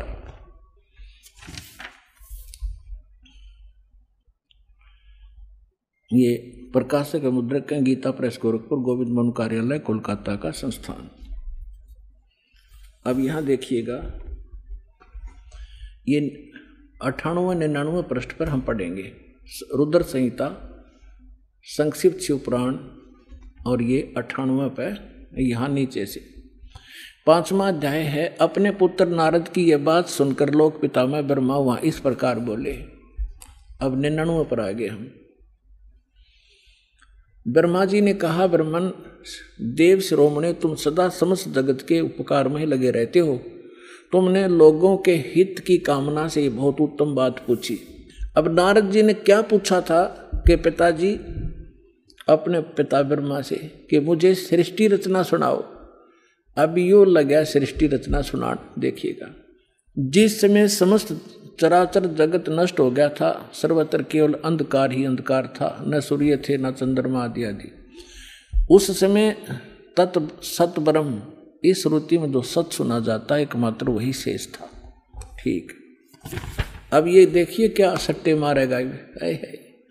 क्योंकि पुण्यात्मा ये 100 पृष्ठ पा गया। आपको थोड़ा सा हिंट दे दूं कि परमात्मा जब प्रथम सतयुग में आए थे, इन तीनों को मिले थे, ब्रह्मा जी को, विष्णु जी को, शिव जी को। इन्होंने मालिक से ज्ञान एक संत रूप में, ऋषि रूप में, और इन्होंने ये ज्ञान सुना था परमात्मा से। अब ब्रह्मा जी परमात्मा वाले ज्ञान को कुछ अपनी अटकल को मिला के कैसे वो सृष्टि रचना बता रहा है। देखिएगा, जिस परब्रह्म के विषय में ज्ञान और अज्ञान से युक्त पूर्ण युक्तियों द्वारा इस प्रकार विकल्प किए जाते हैं, उसने कुछ काल के बाद द्वितीय की इच्छा प्रकट की। उसके भीतर एक से अनेक होने के संकल्प उदित हुआ। तब उस निराकार परमात्मा ने अपनी लीला शक्ति से अपने लिए एक मूर्ति की कल्पना की। अब ये के सट्टे मारे है, नो कहो वैसे तो परमात्मा निराकार है, वो ये ब्रह्म निराकार कहे, और उसने कहते फिर वो सदाशिव के रूप में आ गया। वो सदाशिव कौन है देखिए उनका। अब ये कहते हैं जो मूर्ति रहित परम ब्रह्म है, उसकी मूर्ति भगवान सदाशिव हैं। ये काल ने सदाशिव कहे हैं, आगे क्लियर भी होगा। अर्वाचीन और प्राचीन विद्वान उन्हीं को ईश्वर कहते हैं। उस समय एकाकी रहकर स्वेच्छानुसार विहार करने वाले सदाशिव ने अपने विग्रह से एक स्वरूप भूता शक्ति की सृष्टि की, जो उनके अपने श्री अंग से कभी अलग होने वाली नहीं थी। अब ये क्या कह रहा है ब्रह्मा जी, अपने विग्रह से उस काल रूपी ब्रह्म ने, सदाशिव ने अपने शरीर से एक स्त्री उत्पन्न की, जो उसके श्री अंग से कभी अलग होने वाली नहीं थी, अलग कर दी। यह देख, अपने विग्रह से स्वयं ही एक स्वरूप भूता शक्ति की सृष्टि की, जो उनके अपने श्री अंग से कभी अलग होने वाली नहीं थी। उस पराशक्ति को प्रधान और प्रकृति, गुणवती माया, प्रकृति भी कहते हैं उस दुर्गा को। बुद्धि तत्वों की जननी तथा विकार रहित बताया गया है। उस शक्ति, वह शक्ति अंबिका दुर्गा कही गई है। उसको प्रकृति, ये ध्यान रखना, दुर्गा को प्रकृति भी कहते हैं, जो गीता में आपको दिखाया था। अभी आपको श्रीमद् भगवद गीता अध्याय नंबर 15 के श्लोक नंबर 3 से 5 में, 3, 4, 5 में स्पष्ट किया था कि ये काल कहता है, ये प्रकृति तो सभी की माँ जानो और मैं सबका पिता, मैं इसके अंदर बीज स्थापना करता हूँ जिससे सबकी उत्पत्ति होती है। और प्रकृति से उत्पन्न ये तीनों गुण, रजगुण ब्रह्मा, सद्गुण विष्णु, तमगुण शिव जी, ये सभी जीवात्मा को कर्मानुसार बांधे रखते हैं। और परमात्मा ने क्या बताया कि नहीं, ये 3 नहीं, ये 5 मिलकर बांध रहे आपको। और हम इन 500 मेल जीव अटकाए, युगों युग हम आन छुटाए। अब देखो उसको प्रकृति सर्वेश्वरी त्रिदेव जननी, ओए होए, तीनों देवताओं की को जन्म देने वाली इनकी माता नित्या और मूल कारण भी कहते हैं। सदाशिव द्वारा प्रकट की गई उस शक्ति की 8 भुजाएं हैं। होगी ना स्पष्ट? 8 भुजाएं हैं। ये देखिएगा 8 भुजाएं, ये है वो दुर्गा। इसमें दिन घड़ी ला रखी, घर की बाहर है कितनी ला दो ये, लेकिन है इसकी 8 ही हैं। ये नककता पता नहीं था, किसी 20 मुँह ला दें, किसी 50 ला दें। ये अष्टंगी है, सभी जानते इस बात को, 8 भुजा है। अब देखिएगा उस शक्ति की 8 भुजाएं हैं। नाना प्रकार के आभूषण उसके श्रीअंगों की शोभा बढ़ाते हैं। वह देवी नाना प्रकार की गतियों से संपन्न है और अनेक प्रकार के अस्त्र शस्त्र धारण करती है। एकाकिनी होने पर भी वह माया संयोग वसात अनेक हो जाती है। वे जो सदाशिव हैं उन्हें परम पुरुष ईश्वर शिव शंभु और महेश्वर कहते हैं। ये देखिए यहाँ आगे अब हम 101 पृष्ठ पे हैं, रुद्र संहिता। अब इस शिव सदाशिव इस काल की महिमा सुना रहा है ब्रह्मा जी। वे अपने सारे अंगों में भस्म रमाए रहते हैं। उन काल रूपी ब्रह्म ने, आ गया ना स्पष्ट? ये काल रूपी ब्रह्म कहो, सदाशिव कहो, ब्रह्मा विष्णु महेश का पिता कहो, दुर्गा का पति कहो, उन काल रूपी ब्रह्म ने एक ही समय शक्ति के साथ है। नाथ ने, ये गलत मिसप्रिंट है, शिवलोक नामक अक्षेत्र का निर्माण किया। उस उत्तम अक्षेत्र को काशी कहते हैं। आगे देखो, वे प्रिया और जो सबके ऊपर विराजमान है, वे प्रिया और प्रियतम शक्ति और शिव, दुर्गा और ये काल जो परमानंद स्वरूप है, उस मनोरम क्षेत्र में नित्य निवास करते हैं। काशीपुरी परमानंद रूपणी है। मुने शिव और शिवा ने, यानी काल और दुर्गा ने प्रलय काल में भी उस क्षेत्र को अपने सानिध्य से मुक्त नहीं किया। देवर्षि ब्रह्मा जी कह रहे हैं, एक समय उस आनंद वन में रमण करते हुए शिवा और शिव के मन में यह इच्छा हुई कि किसी दूसरे पुरुष की सृष्टि करनी चाहिए। अब इन्होंने संतानों उत्पत्ति की सोची और फिर इन्होंने संतान उत्पत्ति कर्म किया। उससे 2 पुत्र तो यहाँ सिद्ध कर दिए, ब्रह्मा और विष्णु। देखिए, सृष्टि करनी चाहिए जिस पर यह सृष्टि संचालन का महान भार रखकर हम दोनों केवल काशी में रहकर इच्छा अनुसार विचरें और निर्वाण धारण करें। ऐसा निश्चय करके शक्ति सहित सर्वव्यापी परमेश्वर शिव ने अपने वाम भाग के 10वें अंग पर अमृत मल दिया। फिर तो वहां से एक पुरुष प्रकट हुआ। अब देख, इनकी अकल देखो ब्रह्मा की। अब शक्ति और शिव, उस दुर्गा की क्या जरूरत थी? अपने साथा पर के में मसला होता हो, ये मारे बकवाद में, मतलब कि ये देखो। अब क्या वहां से एक पुरुष प्रकट हुआ, उसका नाम के धरा देखो। शिव ने कहा, वत्स बेटा, व्यापक होने के कारण तुम्हारा विष्णु नाम विख्यात हुआ। अब यहाँ ये 6ठा अध्याय समाप्त हुआ।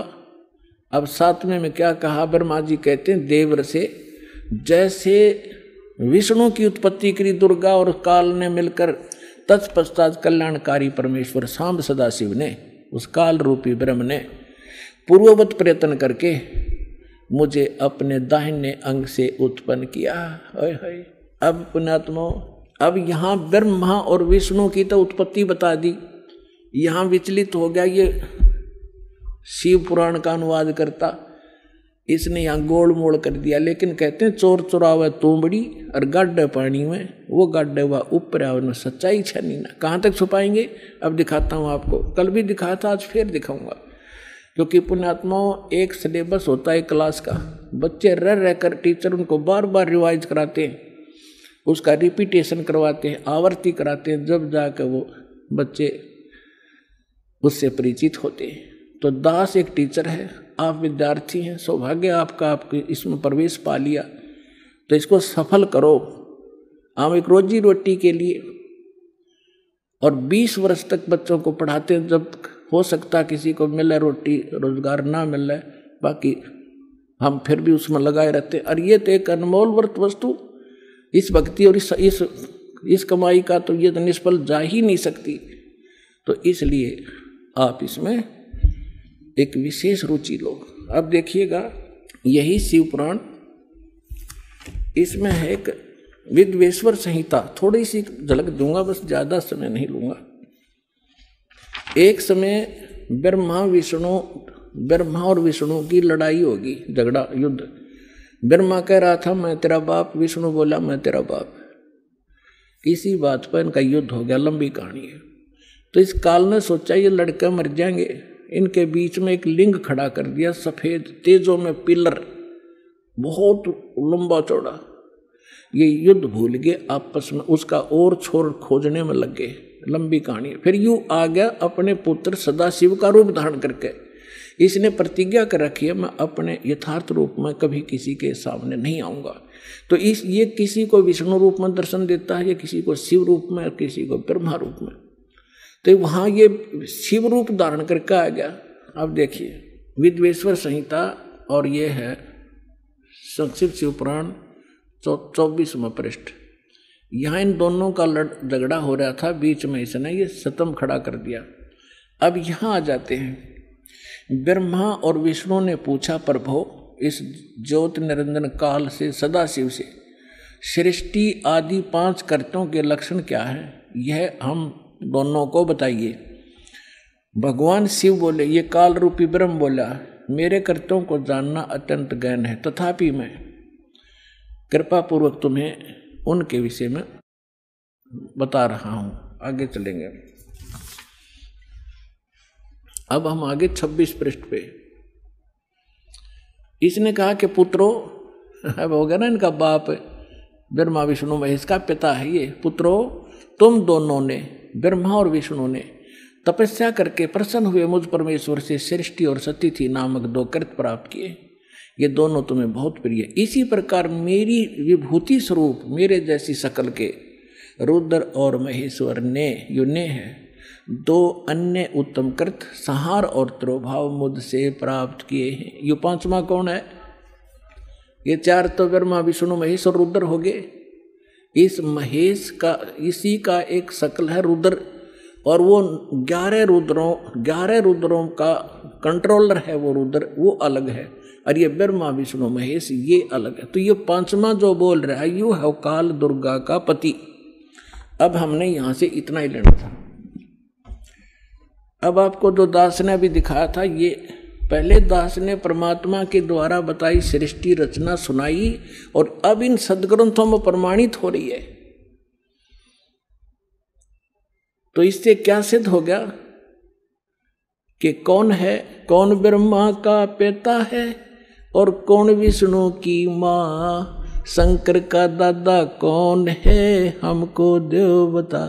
तो इस कथा से आपको सावधान सिद्ध हो जाएगा कि ब्रह्मा विष्णु महेश का पिता और शंकर, इनका दादा कौन है। इनका दादा है कबीर जी, वो सत्य पुरुष जिसने इनके पिता ज्योत निरंजन को जन्म दिया, और उसी से फिर ब्रह्मा विष्णु महेश का जन्म हुआ इस ज्योत निरंजन काल से। तो इनका दादा कौन है? कबीर सत्य पुरुष, वो परमेश्वर है। जो आज दास सत्संग शुरू करना कर रहा था, उसकी तो अभी तक भूमिका बनी है। अब क्या हुआ, इन तीनों देवताओं का दुर्गा ने ब्याह कर दिया, अपने ही 3 रूप बनाए, सावित्री, लक्ष्मी और पार्वती। समुद्र में छुपा दिए अपने वचन से। 3 लड़कियां युवा बना दी, और ये जब युवा हुए इनको कोमा से बाहर कर दिया, इन तीनों का विवाह कर दिया। इनसे फिर आगे काल की सारी सृष्टि चली।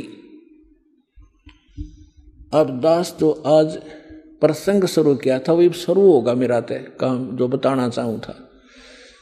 अब धर्मदास जी ने पूछा, हे परमात्मा, हम बड़े नीच और पामर प्राणी हैं। हे भगवान, हमने आपके साथ धोखा किया, आपके साथ चीटिंग करी, और फिर भी आप हमारे लिए भटक रहे हो। कैसे दया करी दाता। तब परमात्मा ने कहा कि जब यहाँ ये प्राणी इतने दुखी हो गए, हाहाकार माच गई, तब क्योंकि उस समय तक परमात्मा ये बताना चाहते थे, क्योंकि परमेश्वर ने कहा कि उस समय जब यहाँ हाहाकार माची धर्मदास मैं अपने पुत्र जोगजीत का रूप बना के, जिस पुत्र के रूप बना के इनको निकाला था उसी का रूप बना के मैं वहाँ खड़ा हो गया जहाँ 1,00,000 मानव शरीरधारी प्राणी स्त्री और पुरुष वहाँ भूनने जा रहे थे तपस्या, और चटक पटक जीव करे थे, वो दो चटक पटक का पड़े थे, बुरा हाल हो रहा था। तो वहां मेरे जाने से सभी जीवों की वो तपत तो खत्म होगी। वह टुकड़ी, वह तपस्या ऐसे की ऐसी जल रही थी, लेकिन मेरी रजा से उनको आंच नहीं लगे थी। सभी बैठ के या तो रो रहे थे, फिर सामने देखा, मुझे देखकर कहा कि हे भगवान, हम यहाँ कौन से पाप का कर्म भोग रहे हैं, दुख भोग रहे हैं, क्योंकि सबको ये मालूम है अपने किए का कर्म भोगना पड़ता है। तो परमात्मा ने कहा, भाई ये जो तपस्या पर दुख है ना, ये यहाँ का नहीं, ये सतलोक में तुमने गलती करी थी, वो दंड है। तब सारी सृष्टि रचना सुनाई। तो वहां तो सारे दुखी थे, सबको मालूम था, ना कोई बेटा साथ था, ना बेटी साथ थी, ना कोई संपत्ति साथ थी, ना कोई रिश्तेदार साथ था, अकेले भुन रहे थे, पिट रहे थे वहां पर। तो वहां सभी ने स्वीकार किया जो मालिक बता रहे थे, और कहा, हे भगवान, हमें छुटवा लो काल अन्यायी से। परमात्मा बोले, ऐसे नहीं। अब यहां परमात्मा ने कहा कि जोर करूं तो मेरा वचन नसाई, जब तुम जाए धरो जग नर देहा, तब तुम करना मम सत सबद स्नेहा।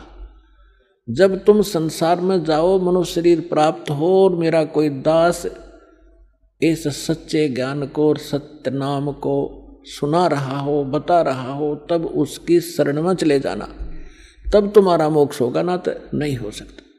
तब उन्होंने कहा कि हे परमात्मा, अब का जन्म मनुष्य का हो गया, पूर्ण संत खोजेंगे और आपकी शरण, आपकी भक्ति करा करेंगे, और पूजा हम करेंगे नहीं। यहाँ तो ये फिर तीनों गुण इनको परमित कर देते, इनको ज्ञान नहीं, कहाँ थे, कौन जन्मे थे, ऐसा जुल्म कर रखा हमारे साथ। तो फिर क्या हुआ, परमात्मा ने कहा कि वहाँ वो ऋषि में, ऋषि भी वहीं भुन रहे थे, भुनने जा रहे थे, जो यहाँ मंडलेश्वर पाक रहे थे। तब परमात्मा ने कहा, तुम निराकार बताते हो इस काल को, ज्योत निरंजन को, अभी आएगा तुम्हें खाने के लिए। देखो वो आ गया सामने, वो साकार है, नर आकार है, ओछा माथा उसका 2 उंगल का, और ऊंचा ऊंचा स्वर्ण भयंकर सा चेहरा से जो आ रहा सामने। परमात्मा बोला, अब तुम जाओ यहाँ से। परमात्मा ने उन सभी को वहाँ से उड़ा दिया। वो आगे अपने कर्माधार से, जहाँ पर किसी ने पशु बनना था, पक्षी बनना था, धर्मराज से लेखा कर वो आगे चले गए।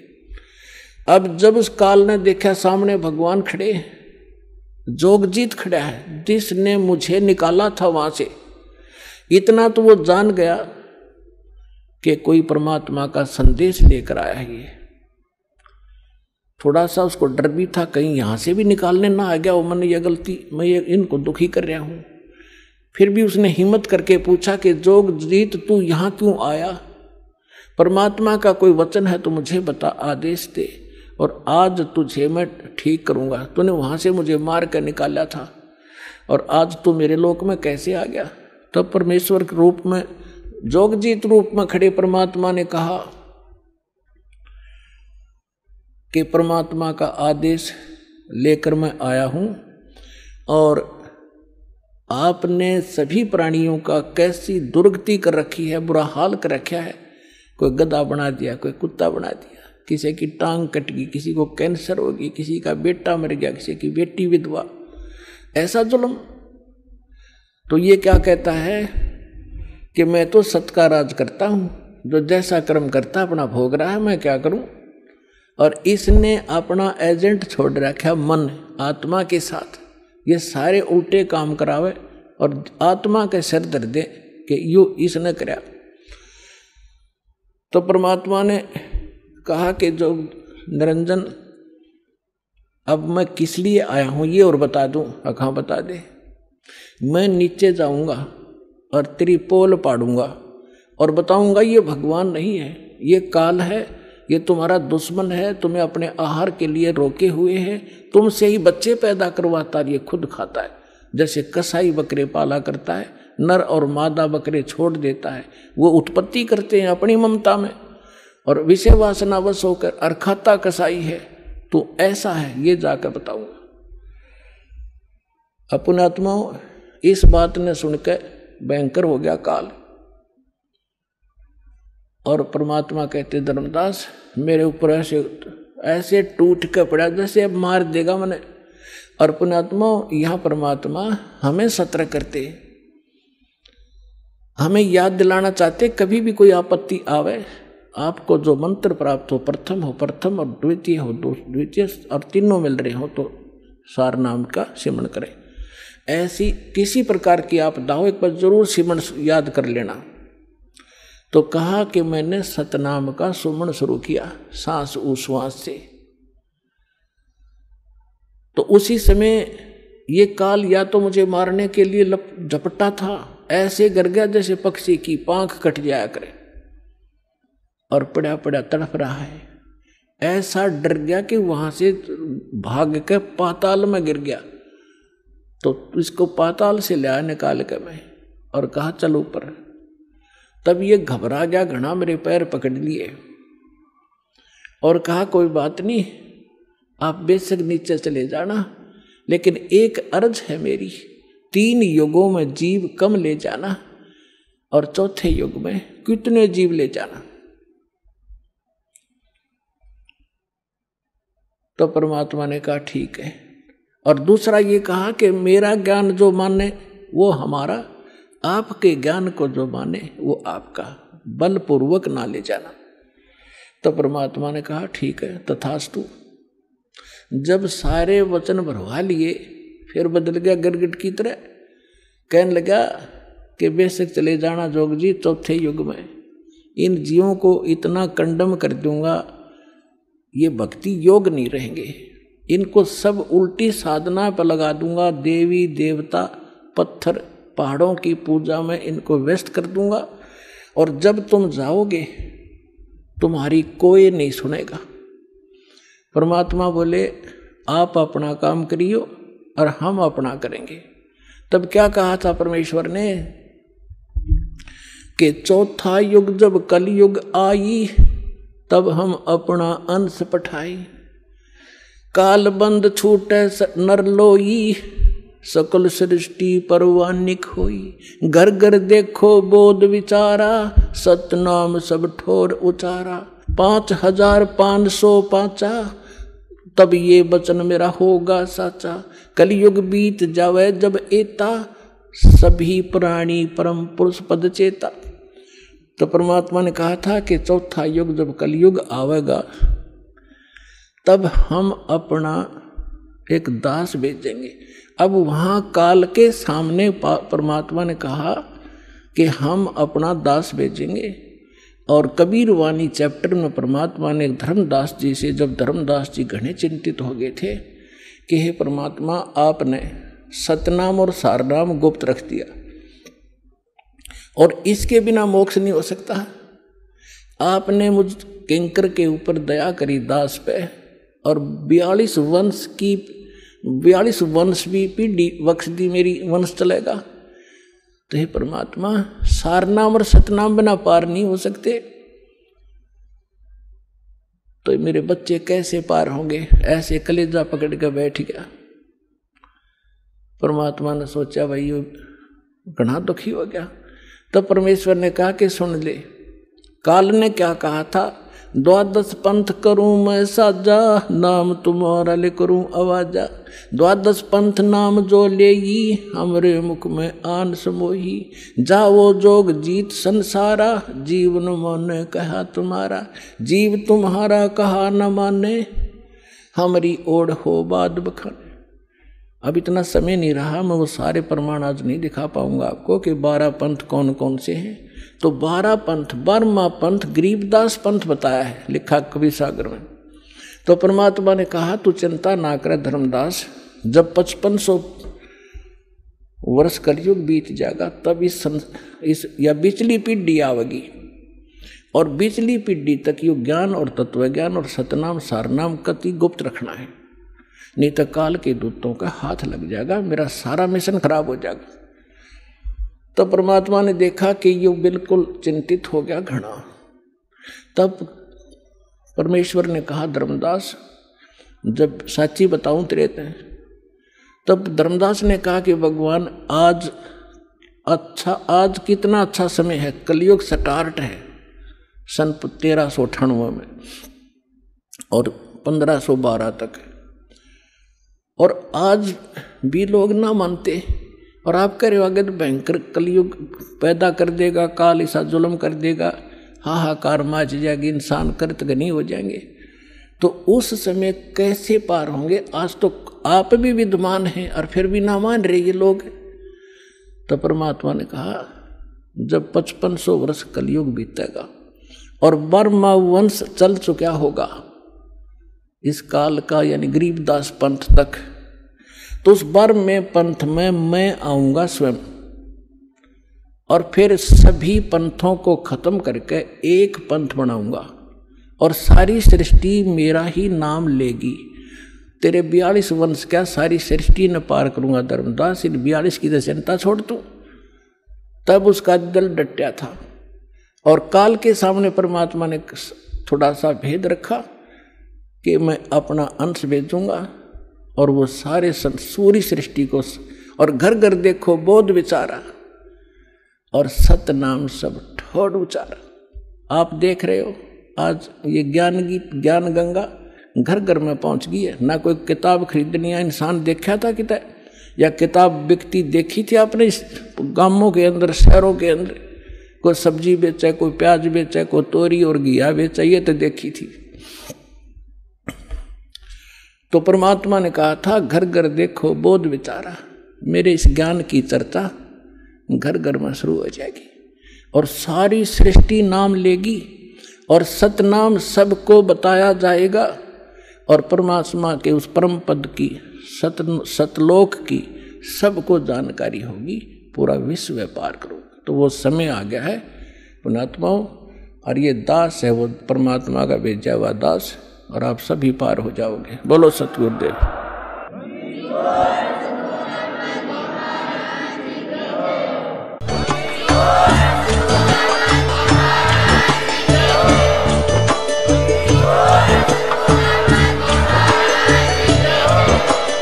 आप सुन रहे थे जगत गुरु तत्वदर्शी संत रामपाल जी महाराज जी के मंगल प्रवचन। अधिक जानकारी के लिए विजिट कीजिए हमारी वेबसाइट www.jagatgururampalji.org। संत रामपाल जी महाराज जी के शुभ आशीर्वाद से पूरे विश्व भर में 500 से भी ज्यादा नाम दीक्षा केंद्र हैं, जिन पर संत रामपाल जी महाराज जी द्वारा ऑनलाइन निःशुल्क नाम दीक्षा दी जा रही है। अपने नजदीकी नाम दीक्षा केंद्र का पता करने के लिए संपर्क करें 8222880541।